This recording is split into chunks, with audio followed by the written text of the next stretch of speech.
Почитувани, ви посакувам Божи благослов. Денешнава моја тема гласи: човекот се раѓа духовно мртов. Но што значи тоа да се биде духовно мртов? Во писмото до Ефесјаните, апостол Павле во 2 глава вели вака: И вие кои бевте мртви поради вашите престапи и гревови, во кои живеевте некојаш според образецот на овој свет, според принцот на силите на воздухот, духот кој дејствува сега во синовите на непокорноста, меѓу кои и ние живеевме сите некогаш во своите телесни желби и страсти, извршувајќи ги желбите на телото и на умот, и бевме по природа чеда на гневот како и останатите. Но Бог кој е богат со милост поради својата голема љубов со која не засака, не оживеа заедно со Христос и нас или и вас, кои иако бевме мртви поради нашите или вашите гревови, по благодат сте спасени, и со него не воскресна и не постави на небесата во Исус Христос, нашиот Господ. Почитувани, секој човек на оваа земја се раѓа духовно мртов. Тоа е факт. Затоа би требало секој да се заинтересира да знае што значи тоа да се биде духовно мртов. Бидејќи според извештајот на Библијата, сите кои сме родени физички, всушност сме се родиле духовно мртви. Поради непослушноста и паѓањето на Адам и на Ева, гревот и смртта завладеа или навлезе во совршениот свет што го создаде Бог. Во Римјаните 5 глава 12 стих апостол Павле вели вака: Затоа како што гревот влезе во светот преку еден човек, а преку гревот и смртта, така смртта помина на сите луѓе зашто сите сгрешија. Оваа смрт, за кој зборува апостол Павле, не беше само физичка, туку и духовна. Целото човештво кое е родено по паѓањето на Адам и Ева, ја наследија грешната природа и затоа е духовно мртво. Целото човештво. Во Псалм 51, 5 стих, Давид вели вака: Еве, грешен сум веќе роден, во грев ме зачна мојата мајка. Да се биде духовно мртов не значи да се биде без интелектуална способност и разумни заклучоци, или да се нема волја, чувства и така натаму. Нашите умови, емоции и волја се уште функционални и способни за одредени цели за кои сме создадени од Бог, но тие се одвоени од Божиот живот и нивната функционалност е намалена според изјавата на Библијата, намалена да одговори на Божите барања. И затоа човекот не е способен да ги извршува Божите цели. Всушност, тие се одвратени од Бог, како да не постојат веќе.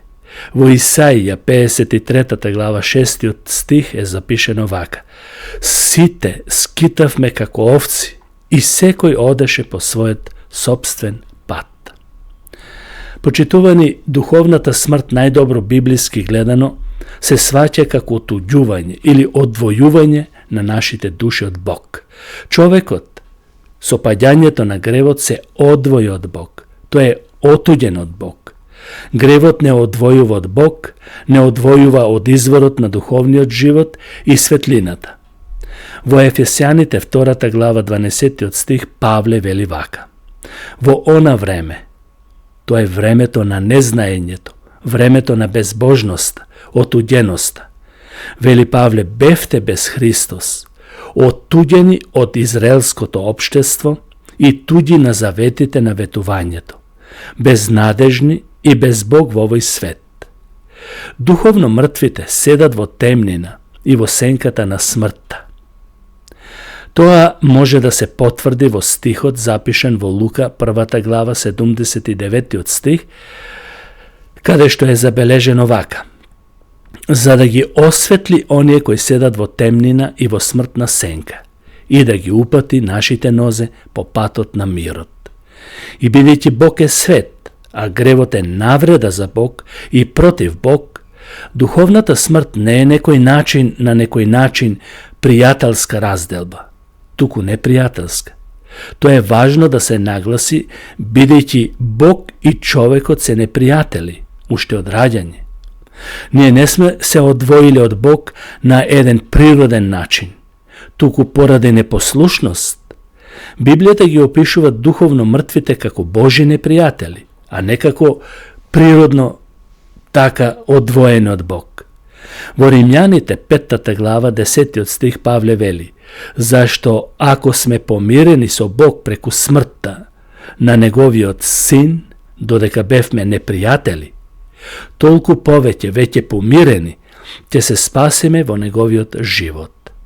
Казната за гревот е смрт. Тоа е запишено во Римјаните 3 глава 23 стих.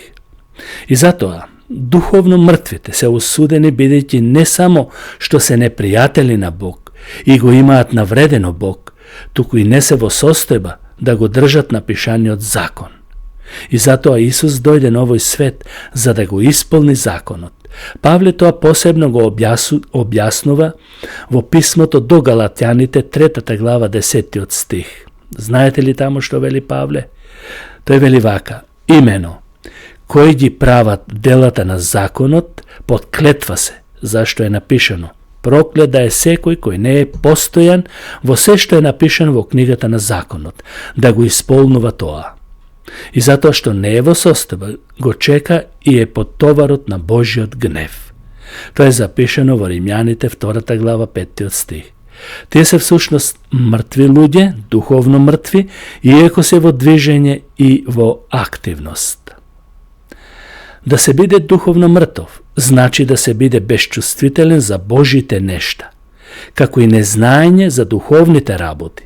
Тоа Павле убаво го нагласува во 1 Коринтјаните 2 глава 14 стих.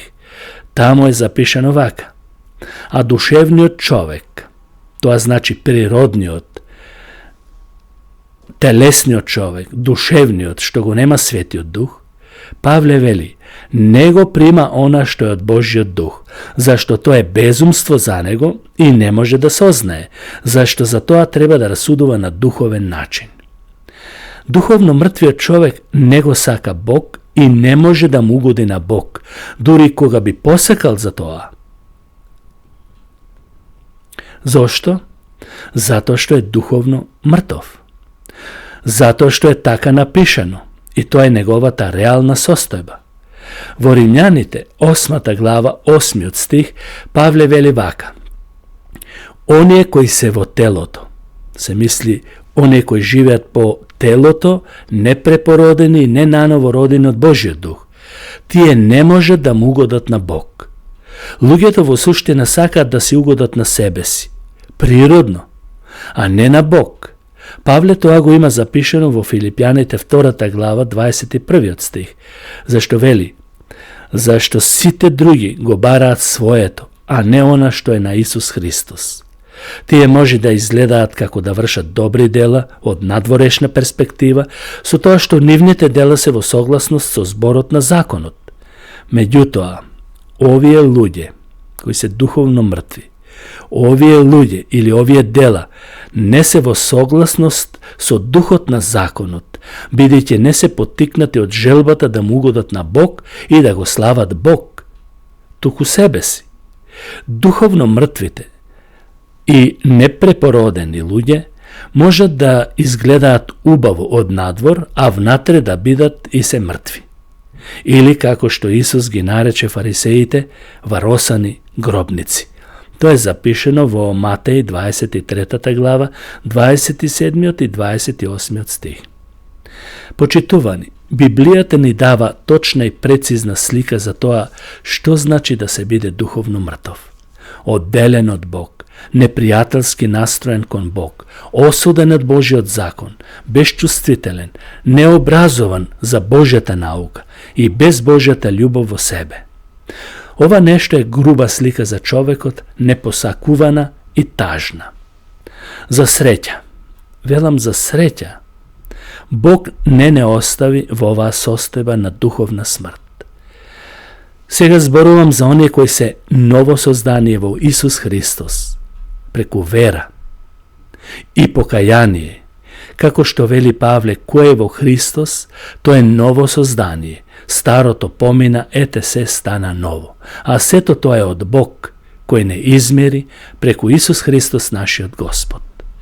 И поради неговата голема љубов кон нас, како што е запишено во Јован 3:16, зашто Бог го испрати својот единороден син, Исус Христос, кој е воскресение и живот во овој мрачен свет. Тој умре за нас. Во Римјаните 5 глава, 8 стих, Павле вели вака: но Бог ја покажа својата љубов кон нас со тоа што Христос умре за нас додека уште бевме грешници. А тоа, додека уште бевме грешници, подразбира дека бевме мртви во нашите гревови. А тоа што го реков на самиот почеток и што го прочитав од Библијата, во Ефесјаните 2 глава, 1 и 7 до 7 стих, вели: и вас, кои бевте мртви поради вашите престапи и гревови, во кои некогаш живеевте според векот на овој свет, според кнезот на воздушните сили, духот кој действува сега меѓу синовите на непокорноста. Меѓу овие и ние живеевме некогаш во своите телесни страсти, извршувајќи ги похотите на телото и на помислите, и бевме по природа чеда на гневот како и сите други. Но Бог, кој е богат во милост, поради својата голема љубов со која не возлюби нас, не оживе заедно со Христос и нас, кои бевме мртви поради гревовите наши. По благодат сте спасени, и со Него не воскресна, и не седна во небесните места во Исус Христос нашиот Господ, та во идните векови да го покаже преголемото богатство на својата благодат според својата добрина кон нас во Исус Христос. Тоа е ветувањето, тоа е нашата нова природа, новата реалност. Исус ги отстрани последиците на гревот и смртта, преку вера и покаяние. Тој го урнат зидот на одвојување меѓу нас и Бог и го разруши непријателството што постоеше, со тоа што се принесе себе си како жртва за измирување. Еве што вели Павле во Ефесјаните 2 глава, 13 до 19 стих. А сега во Исус Христос, вие кои некогаш бевте далеку, станавте блиски преку Христовата крв, зашто тоа е нашиот мир, кој од двете направи едно, да речеме од паганските народи и еврејскиот народ, и го разурна предградниот зид што ги делеше. И во своето тело го уништи непријателството и законот со неговите заповеди и одредби, и создавајќи мир од двата народа, да создаде во себе еден човек, еден нов човек, и обата во едно тело да ги помири со Бог преку крстот. Откако го уби врз него непријателството, тој дојде да ви проповеда мир на вас кои бевте далеку и мир на оние кои беа близу. Зашто преку него, преку Исус, и едните и другите имаме пристап при Бог Таткото во еден дух. Затоа вие не сте веќе тугинци и придојденци, туку сте сограѓани на светите и домашни на Бог. Дали забележувате, почитувани, дека преку Исус Христос имаме пристап, имаме спасение, немаме веќе отуѓеност и сме оживеани. Исус го отстрани проклетството на законот и смртта, земајќи ја врз себе осудата што ние ја заслужуваме. Тој умре на крстот на Голгота и таму го реши целиот проблем со нашата духовна смрт. И затоа Павле вели: Христос не откупи од проклетството на законот, откако стана проклетство за нас, зашто е напишено: проклет да е секој кој виси на дрвото. Тоа е запишено во Галатјаните 3 глава 13 стих. Во него можеме да бидеме наново родени и оживеани како што Исус му зборуваше на Никодим во Јован 3 глава. Сега веќе нема осуда за оние кои се во Исус Христос, оние кои го примија Исус со вера во нивните животи. Нема веќе осуда, нема веќе духовно мртвило. Павле е јасен и гласен во Римјаните 8 глава 1 стих. И така, сега нема осудување за оние кои се во Исус Христос и живеат не по телото, туку по духот, зашто се оживеани. А во Јован, 1 глава, 12 и 13 стих е запишено вака: а на сите што го примија, им даде власт да станат Божји деца, на оние кои веруваат во Неговото име, кои не се родија ниту од крв, ниту од телесна поход, ни од волја на маж, туку од Бога. Тој го отстрани осилото на смртта преку својата смрт и воскресение и вети вечен живот на сите што веруваат во Него. Во 1 Коринтјаните 15 глава 21 стих е запишено вака од устата на апостол Павле со своето перо: бидејќи смртта дојде преку еден човек, така преку еден човек дојде и воскресението од мртвите. И во Јован 3:16, добро познатиот стих, ќе го цитирам, кој вели вака: зашто Бог толку го возлюби светот, што го даде својот единороден син, да секој што верува во Него да не загине, туку да има вечен живот. Ние кои бевме одвоени од Бог, можеме да му се приближиме и му се приближивме преку Светиот Дух, кој не оживеа, ни даде нов живот. Ние кои бевме непријателски настроени кон Бог, сега можеме да го сакаме. И го сакаме. Сега сме пријатели.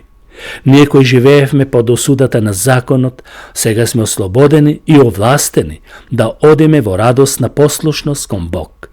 Ние кои бевме под проклетството на смртта, сега ни е даден дарот на вечниот живот, за да уживаме со Христос, кој е нашиот живот. Благословен да е Бог Таткото на нашиот Господ Исус Христос, кој по својата голема милост, преку воскресението на Исус од мртвите, не роди одново за жива надеж. Тоа е запишено во 1 Петрово послание, 1 глава, 3 стих. Ние кои бевме духовно мртви, станавме живи за Господ. Зар тоа не е прекрасно нешто? Ако и ти немаш надеж, ти си одвоен од Бог, не веруваш во Бог, или си духовно мртов заради непознавање на Бог, Исус денес ти нуди живот, зашто тој рече: јас сум воскресението и животот. Кој верува во мене и да умре, ќе оживее, и духовно, и физички. Господ Исус нека ве благослови, почитувани. Амин.